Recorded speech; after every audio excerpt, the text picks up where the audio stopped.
monitor size is kind of like megapixels for cameras. It just keeps getting larger and larger, and everyone obviously knows that bigger is better. But could this 37.5-inch monster be too much to handle? Let's find out.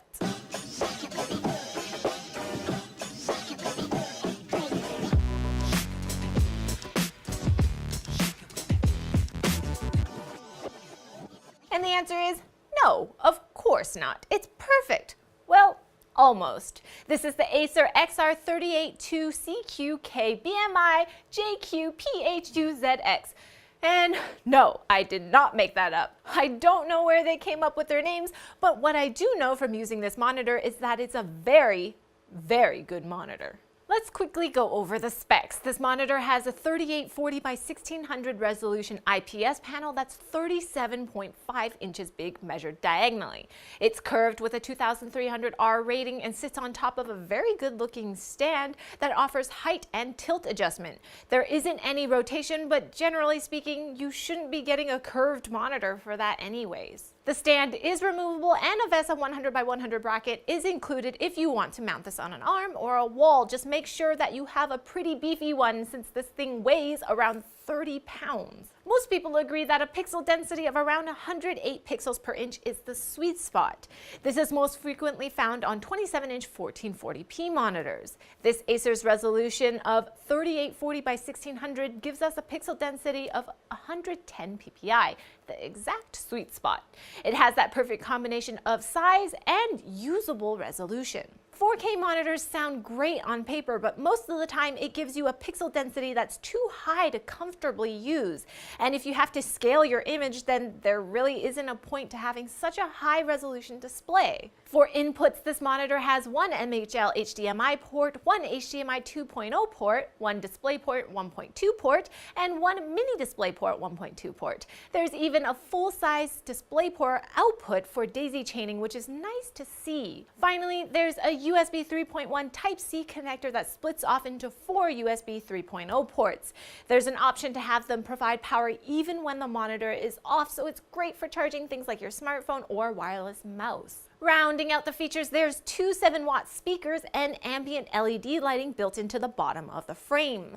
The speakers feature a DTS sound profile and sound better than many other monitors and laptops that we've tested, but there's still nothing compared to even a basic set of computer speakers. But let's face it, you don't buy a $1,300 monitor for its speakers. The built-in ambient lighting is a bit disappointing. My main gripe with it is that it feels like they literally stuck an LED strip to the bottom of the frame. It's not ambient lighting that's paired to anything on the screen like the images, and there's no way to synchronize it with any other RGB devices. And finally, it can only do red, green, blue, orange, or white, nothing in between. Most of the time we kept it at a dim orange or just turned it off. Finally, there's two multitasking features included as well. The first is called Picture by Picture, which lets you set two different inputs side by side on the monitor. Most people probably won't use this, but we could see this being useful if you're someone like a programmer that needs to display software on another discrete system.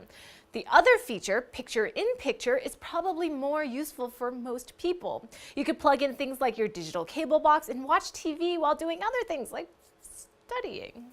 But let's go back to the best thing about this monitor, this beautiful panel.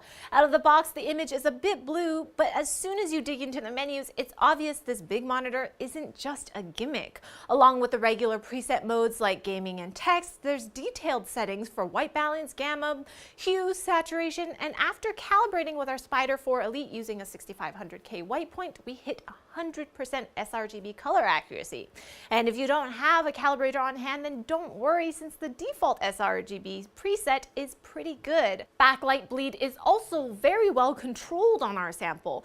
Normally this can be a big issue with other curved ultra-wide monitors, but in our case we have very even black levels even in the corners. All of that brings us back to our original point, how we think this is close to being a perfect monitor.